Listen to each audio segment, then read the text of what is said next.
warahmatullahi wabarakatuh. Halo teman-teman, perkenalkan nama saya Arwan Yasina Salsabila, NIM 221043. Saya dari kelas manajemen RA7. Saya akan membahas dua materi. Yang pertama, membangun kerjasama tim. Yang kedua, proteksi SDM.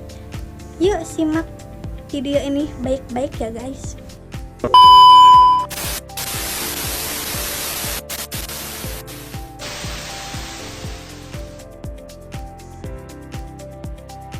Membangun kerjasama tim adalah suatu kemampuan untuk dapat berkomunikasi, mendengarkan, dan mengeksekusi pekerjaan secara terorganisasi dengan kelompok.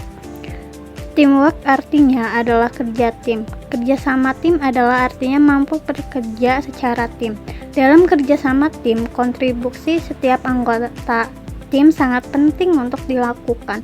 Sebenarnya, sejak masih sekolah banyak orang telah melakukan teamwork.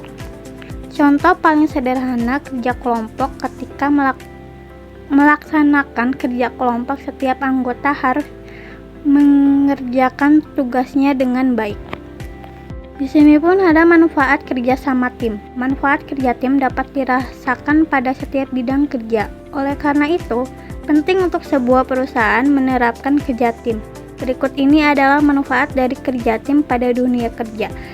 Yang pertama, menyelesaikan masalah atau problem solving adalah apabila terjadi masalah atau konflik dalam perusahaan, setiap anggota tim wajib untuk menyelesaikan masalah tersebut.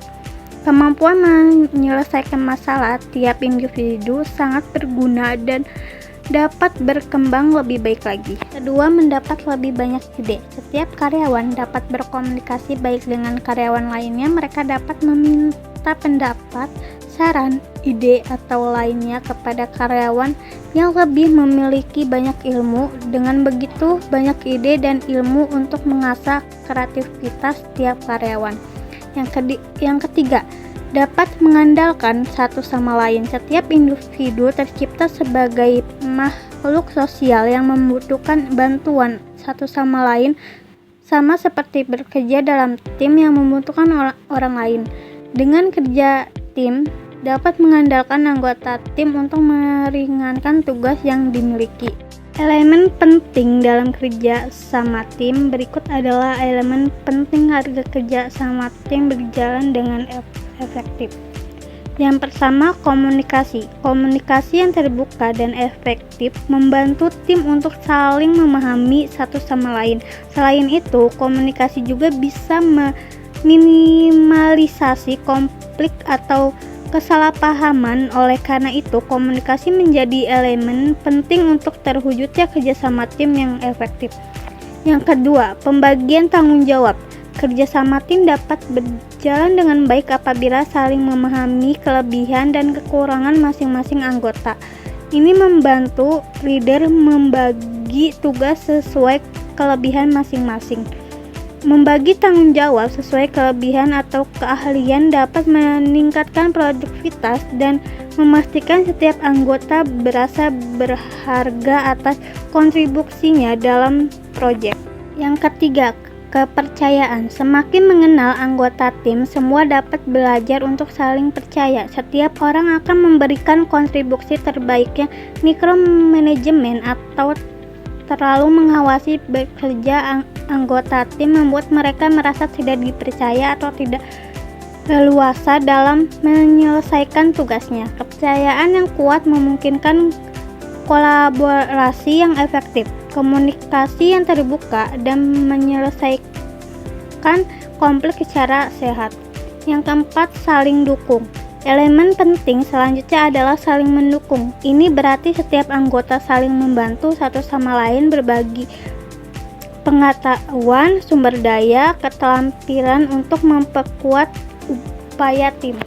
Kelima, empati. Agar dapat bekerja sama dengan efektif, penting untuk saling memahami setiap anggota. Menunjukkan rasa peduli juga dapat meningkatkan hubungan yang baik. Membangun semangat tim. Membangun dan mempertahankan semangat tim membutuhkan upaya dan dedikasi yang konsisten. Menciptakan menciptakan lingkungan kerja yang positif, memotivasi anggota tim, dan memberikan penghargaan atas prestasi adalah kunci utama.